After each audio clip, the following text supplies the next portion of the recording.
Chapter 1301. Crystal's belly was still flat like Molly's. However, Crystal's sleeping hours and appetite increased tremendously.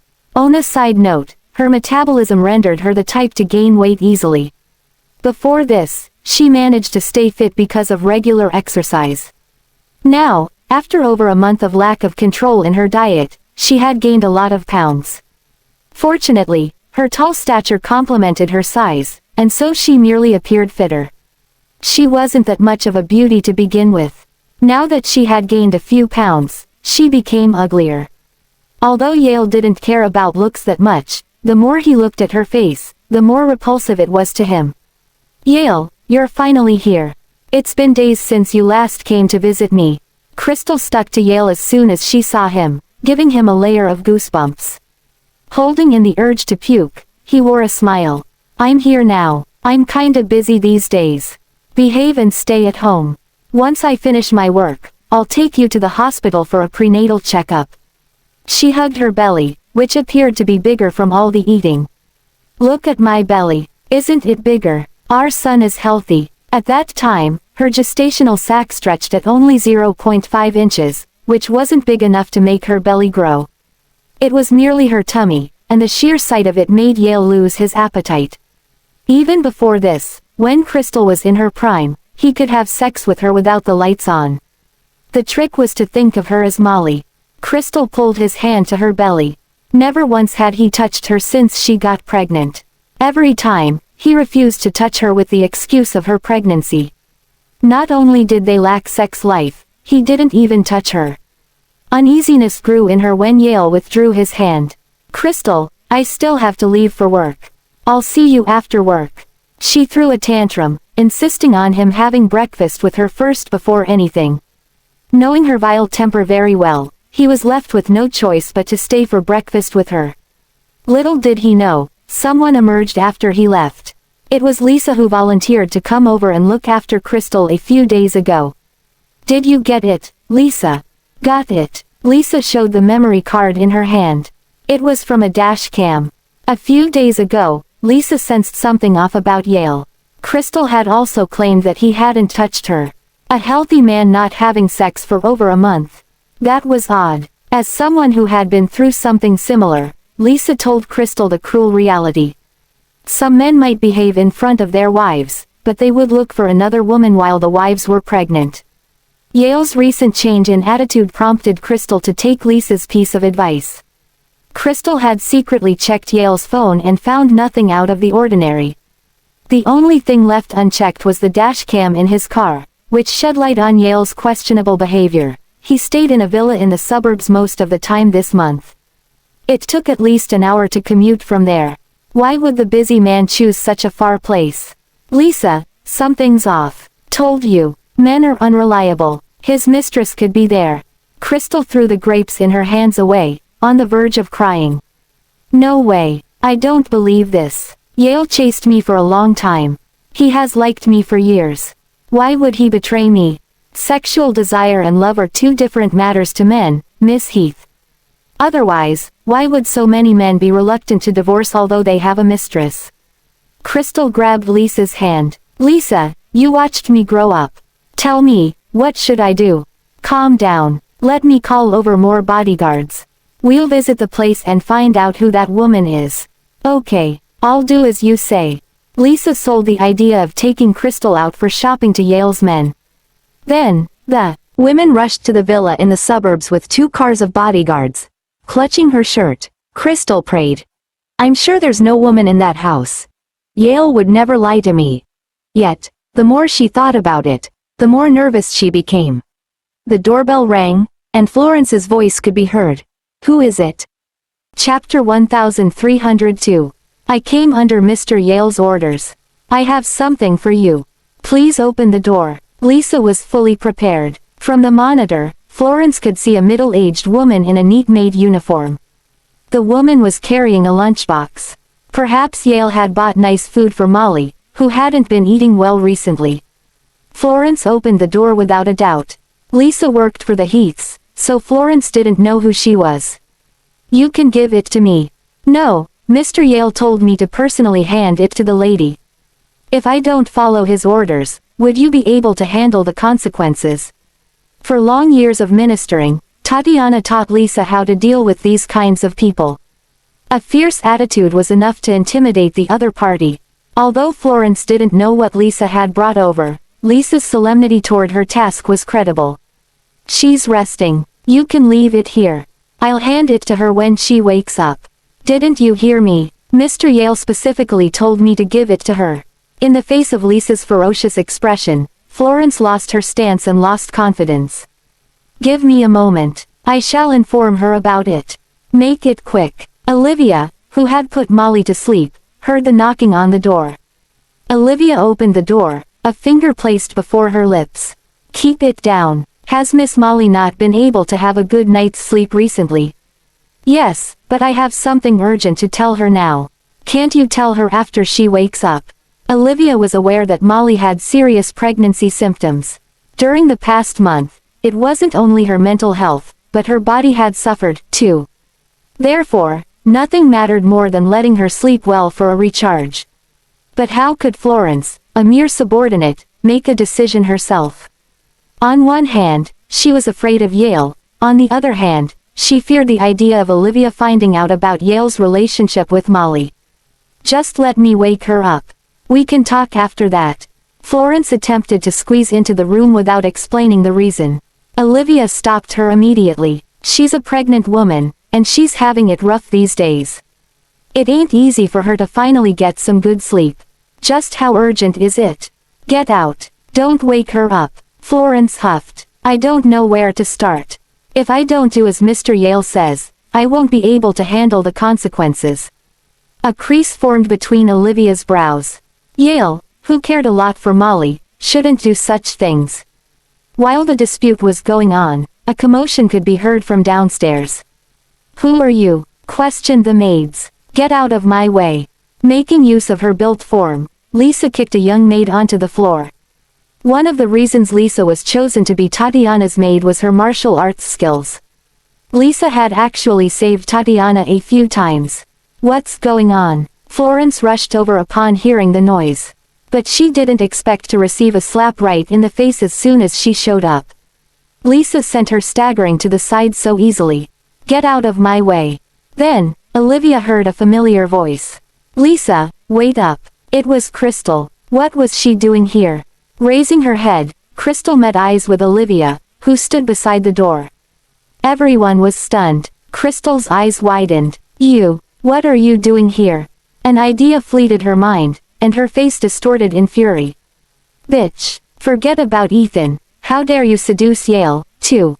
Olivia couldn't follow at all. Since when did she seduce Yale? Chapter 1303.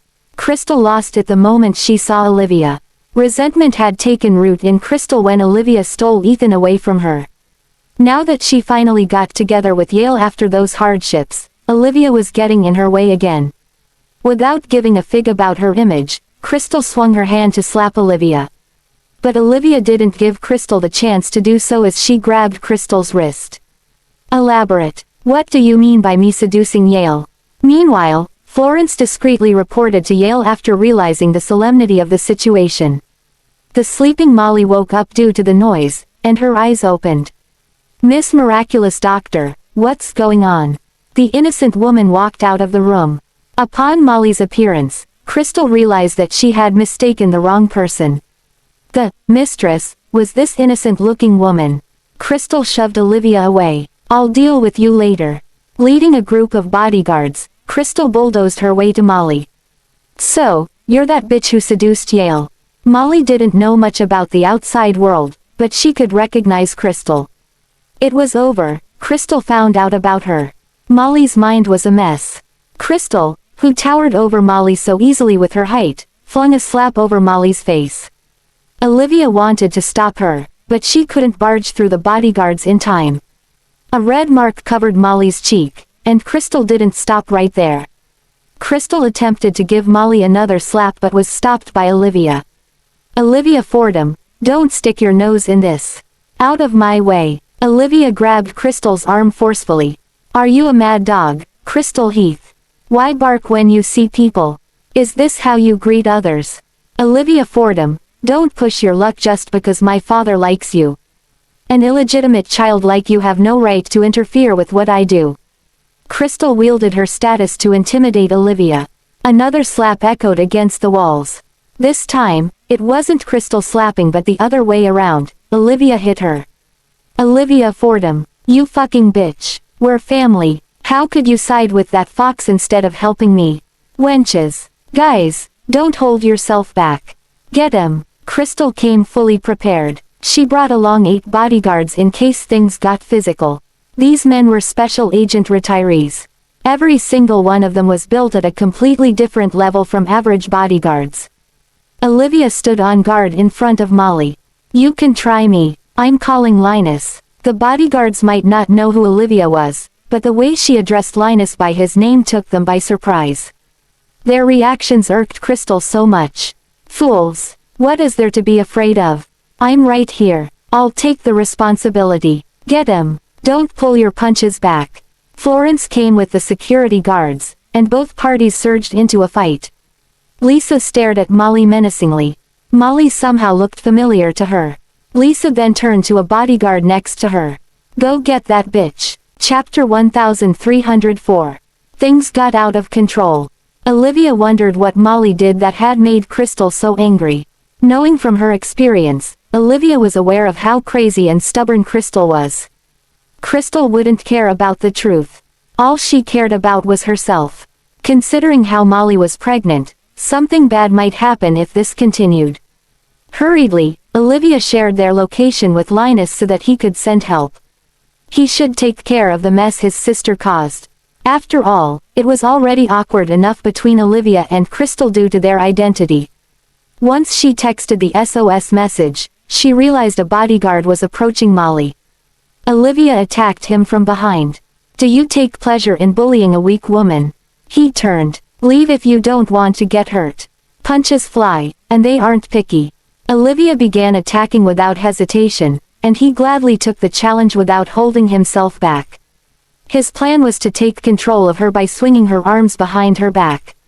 Despite her lean stature, she was fast. She seized the chance and landed a hard kick right at his nether region. That was every man's weakness. If it had been for others, they would have been taken down. However, Crystal's bodyguards were strong. The man reacted quickly. His arms warded off her kick, and he grabbed her by the ankle. Taking the chance, Olivia swiftly turned to send him flying to the floor, and she locked his neck between her legs. No one would back down in that battle. Now that no one was blocking Molly, Crystal strode toward her. Crystal was born larger, so she hated people like Olivia and Molly, who had more feminine looks and bodies. Even if they did nothing, they could easily make men become protective of them. Crystal stared at Molly, suddenly blurting, I remember. We met at the hospital. Both of them underwent an ultrasound checkup at the hospital on the same day. Molly walked past Crystal like a lifeless person. Crystal remembered because Molly was pretty. Taking that into account, Crystal had reasons to believe that Molly was pregnant, too. Crystal's gaze dropped onto Molly's belly. Molly followed her motherly instinct, covering her belly. Her reaction said it all. Infuriated, Crystal said, Are you pregnant, too, bitch?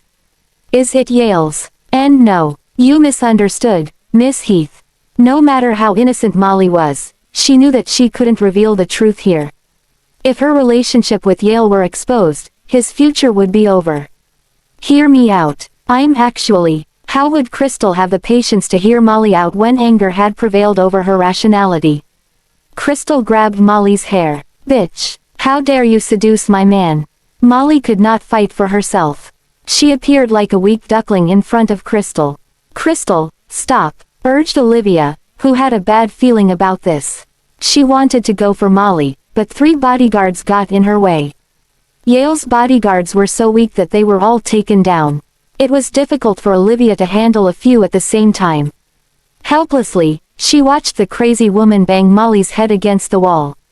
The loud banging resonated throughout the 4 walls. Olivia was stunned by Crystal's crazy antics.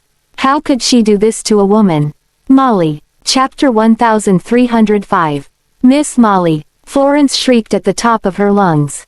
She wished she could bulldoze her way through the crowd to reach her.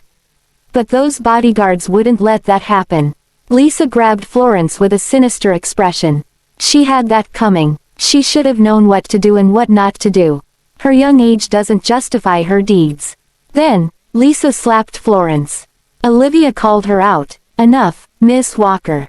You're becoming an accomplice. As Tatiana's maid, Lisa had always seemed to be good, and she was diligent with her work. Every time Olivia saw Lisa, the latter appeared honest and reliable. But today's event served as an eye-opener for Olivia. Some people could be two-faced, after all. In fact, Lisa had always frowned upon Olivia. Now that the Heath family wasn't around, Lisa didn't care to mask her hostility. Miss Fordham, if I were you, I wouldn't have stuck my nose into this. You're one of the Heaths. You should respect your aunt, Miss Heath. But you're siding with an outsider instead of helping your family. Ridiculous. Olivia coldly stated, Miss Walker, this is an intrusion. You can be charged for violence, too.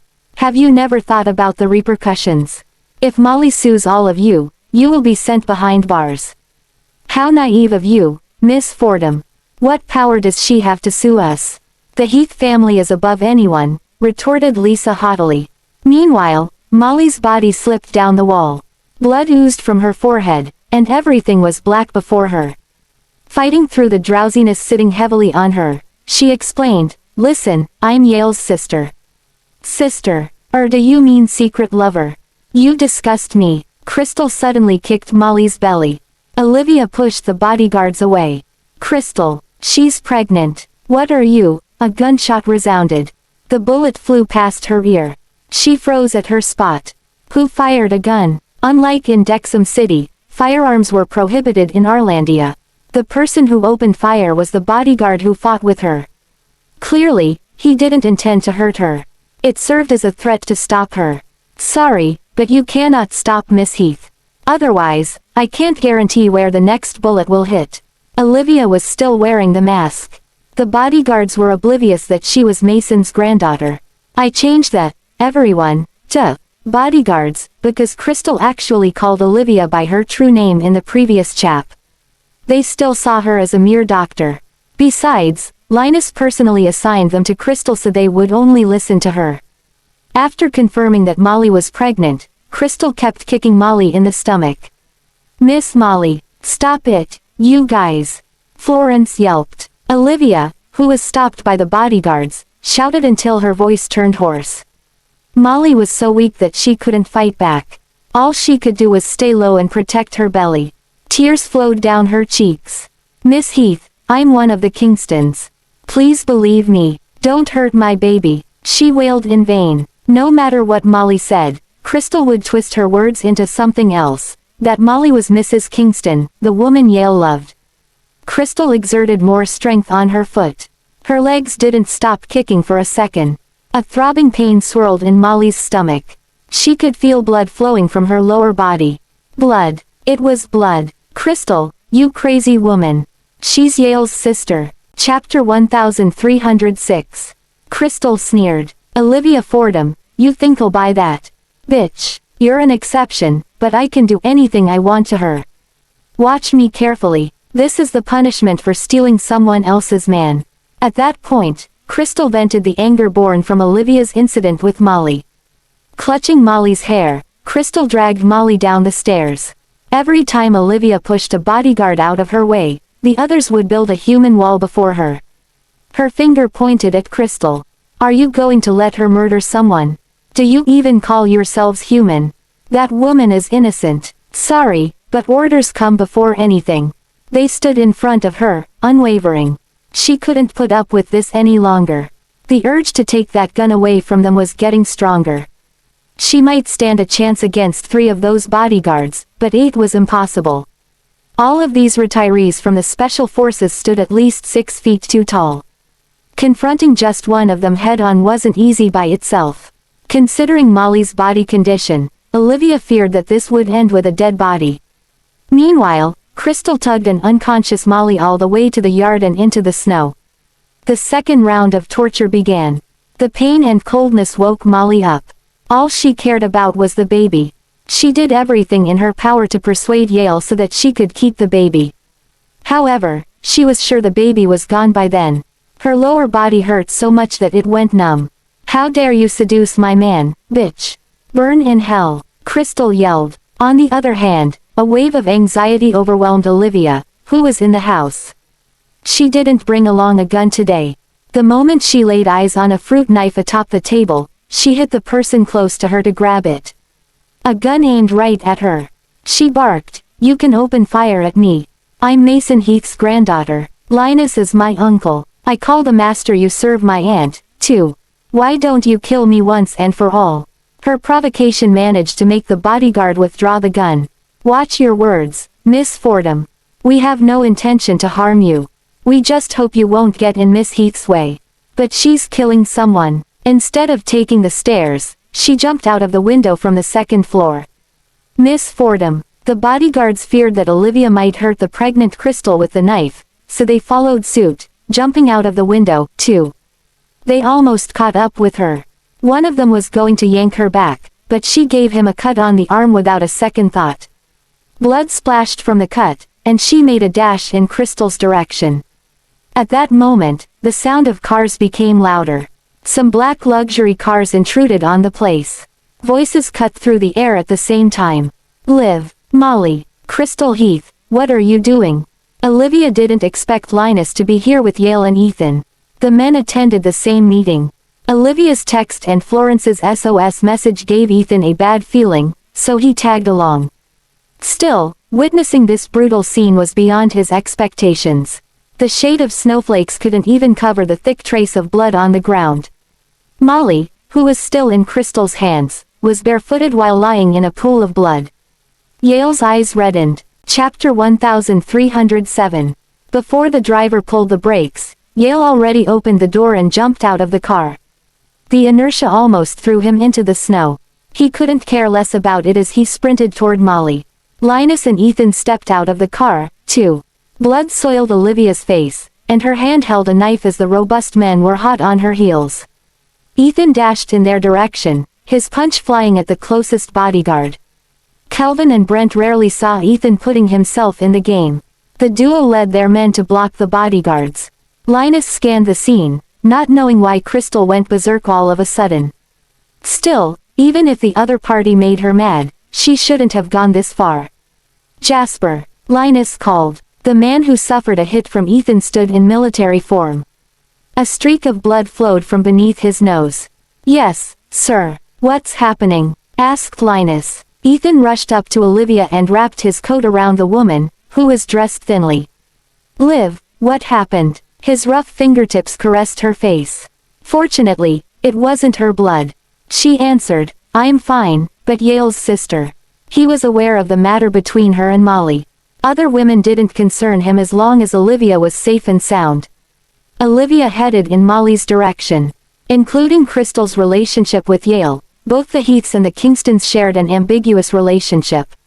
After this eventful day, the balance between the family would surely be broken.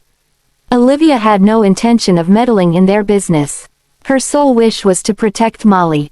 Yale ran toward Molly as Crystal grabbed the former's hair, laughing crazily like a winner. "Yale Kingston, this is your retribution for betraying me." Molly regained consciousness due to the pain. She was barely holding on because of the huge blood loss. Crying, she stared at him.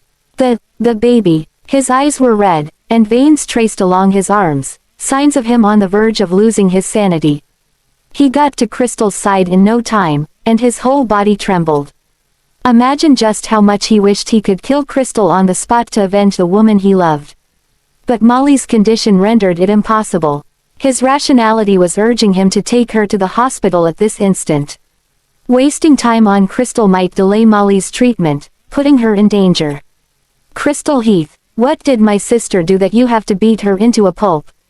His voice sounded faint yet dangerous. The calmer he was, the scarier he was. Crystal had imagined many scenes but not a calm Yale. "What did you say?" "She's your sister." Yale spared her an indifferent glance. "She's Molly Kingston." Crystal's face paled at the drop of a hat. Now that she thought about it, the Kingstons did have a daughter who never left the house. According to the rumors, Her body had been weak since she was young, so she lived somewhere else. As time passed, people slowly forgot about her. That was why Crystal assumed that Molly was Yale's secret lover, trying to get away with this by claiming to be his sister. Yale, listen, I can explain.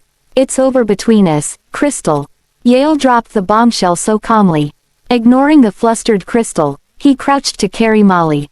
Don't be afraid, Molly. I'll take you to the hospital. You'll be fine. Yale, Molly fell unconscious. He swiftly turned to Olivia, who already got into a car. Mr. Yale, hurry. Molly had to be taken to the hospital as soon as possible. She lost too much blood. Olivia didn't have the medical devices for it. Not even a saint could do anything when the necessary tools were not present. He hopped into the car with Molly in his arms. No one noticed that his palms were bleeding from clenching his fists too hard. Chapter 1308. Yale's arms around Molly were shaking as he couldn't fight back his tears. Blood. There was a lot of blood. What could he do to save her? Frantic devoured the man. Like a helpless kid, he begged, Miss Fordham, you're the miraculous doctor. Please save Molly. Please, I'm begging you. Please save her. Mr. Yale, I think the baby is already gone. We have to get to the hospital as soon as possible so that they can perform D&C and blood transfusion for her. Do you know her blood type? I do. It's fine as long as it's not a rare blood type. Calm down. Contact the hospital. Tell them to make the necessary preparations.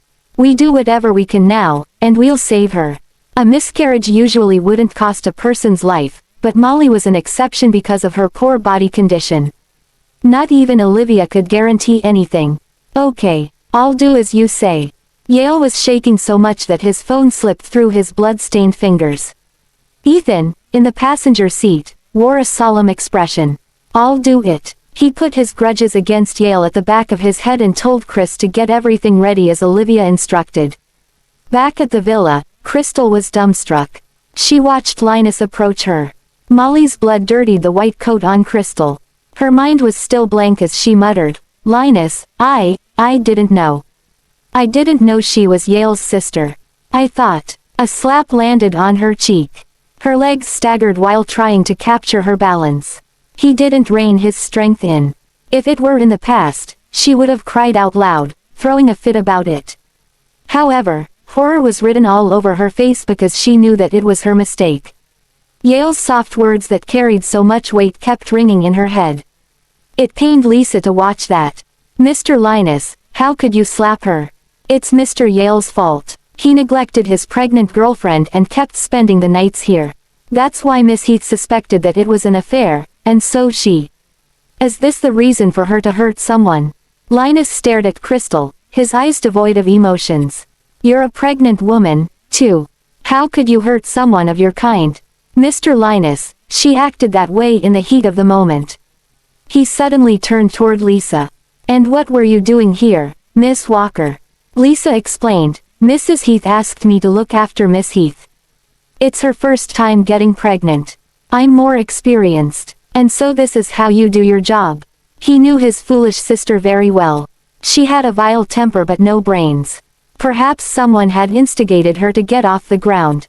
His gaze moved on to the right bodyguards, whom he personally chose from the batch. Every single one of them was a top player. On one hand, he was afraid that others might bully Crystal. On the other hand, it was to keep Yale from crossing the line. Yet, he didn't expect the shield he made for her would turn into a weapon that put others in danger's way. Standing in front of the group, Jasper knelt. We'll gladly accept any punishment, sir. Come with me. All of you shall be punished according to the military rules. Linus was aware that soldiers obeyed orders before anything. Since he had assigned them to Crystal, her orders naturally became their rules. Although they were just doing their job, Linus couldn't condone harming the innocent. He rested his hand behind his back. As for you guys, return to the Heath residence. I don't have the call for this matter. The color drained from Crystal's face. In addition to Mason's resentment toward her, this matter might be a lethal record for punishment to her. She pleaded, Linus, could you please not tell Dad about this? He's gonna kill me for sure. Chapter 1309. Despite the solemnity of the situation, all she could think of was how to get out of this instead of apologizing or atoning for her sin. Crystal, if the Kingstons sue you, no one's going to protect you. Crystal's legs went weak, staggering backward as Lisa held her. Now, she finally understood the meaning behind Yale's words. It wasn't as simple as a breakup, everything was truly over between them. He would never forgive her that easily. Linus, I can't go to prison. Of course, you can't. You're pregnant, Linus calmly said. But once things get out of hand, our family will lose its reputation nevertheless. In order to protect the family's virtue, Mason might remove her name from the family once and for all. Mason had cut ties with her before, and this matter might just make him disown her. Crystal couldn't regret her deeds more. Her hands didn't let go of Linus' arm as she pleaded. Linus, I know I'm wrong. Please help me with this one. I swear that this will be the last time. I won't do abominable things ever again. The blood on her hands reminded him of the pale-faced woman. Molly looked so weak. It was heart-wrenching to see that pool of blood beneath her. He just couldn't get it. As a woman herself, how could Crystal bring herself to go that far? The reticent man kept that doubt to himself. Let's leave the talking until after we get home. It all depended on Mason at this moment. It was inevitable for them to disown her this time. Molly was pushed to the operating room as soon as they arrived at the hospital. Yale's clothes were drenched in her blood. The Kingston family showed up in a rush. Adalia asked, "What happened, Yale? Why is that brat hospitalized?" Olivia looked at Adalia, who was aware of her true identity. Adalia treated her with reverence as she questioned, "Miss Fordham, why are you here?" Olivia couldn't bring herself to like Adalia due to her double standards. It was no wonder Molly lived in such a remote area. Olivia pitied Molly more now that she learned Molly must have had it rough in the Kingston family. "Hi, Mrs. Kingston," Olivia greeted indifferently. "I've examined Miss Molly before. It is her honor to have such a great doctor like you to examine her." Even then, Adalia hadn't shown a tinge of concern for Molly. It was repulsing that Adalia kept attempting to butter Olivia up. Gordon greeted Olivia before looking at Yale. "You, come with me." Yale was still worried about Molly, so Olivia reminded him, "I can stay until she comes out." Not only was she a skillful doctor, Olivia knew what was the best that could be done for Molly's recovery. He looked at her meaningfully. "Thank you." He witnessed how she jumped out of the window from the second floor just to save Molly. Although he had the intention of hurting Olivia in the past, he only felt sincere gratitude for her this time. The men went to the empty emergency exit. Gordon frowned. "What happened exactly? I heard Miss Heath is in this, too." Now that they were alone, Yale didn't mind hiding his true colors. "Dad, I want her dead." "Nonsense. What are you thinking? We came this far, and you guys are getting married. Don't make a scene right now. Do you know what she did to Molly? She killed your grandson." Chapter 1310. Not a hint of sorrow was evident on Gordon's face. "Molly's just a kid. I told you that her body is weak. We don't even know who her real family is. If you like her, fine. But don't take it seriously." Yale's fists tightened at that. "Don't forget about our deal, Dad. I can sacrifice myself for the family, but you guys should never meddle with my relationship with Molly." His eyes were red like that of a mad beast. He continued, "Everything I did all these years is for the family. I'm just trying to protect the woman I love. I've done every filthy and disgusting deed that could ever possibly exist in this world. Yet, this is what I get in return." Noticing the unhinged tone in Yale's voice, Gordon softened his own voice in an attempt to soothe his mood. "Yes, and this is all because of Crystal. Don't make Molly's sacrifice go to nothing. Take this chance to ask favors from the Heaths. Mr. Heath is very conscious of his reputation. He'll surely—" "Enough," Yale interrupted icily. "I'm no longer your puppet. If Molly doesn't survive this, I'm gonna let the whole Heath family pay back for what Crystal did." He then turned and left. The Kingston family didn't adopt Molly out of pure intentions. The youngest son of the family was always sick and needed a lot of money for an operation. Thus, they indulged in charity to boost their business. Adopting her was one of the long list of deeds done. In the end, They achieved their objective, and the boy recovered. No one among the Kingston ever paid attention to her, no one except Yale. He treated her genuinely. Back in the corridor, it took Olivia a while to tell what was happening within that family. Molly's life and death didn't matter to them at all. The door to the operating room opened, and Olivia asked, "Doctor, how's the patient doing?" "She's safe, but the child," considering the severity of the situation, no one actually hoped for the baby to be saved miraculously. Yale went over with red eyes. The unconscious Molly had her head bandaged, looking pale. "Molly." He held her hand carefully.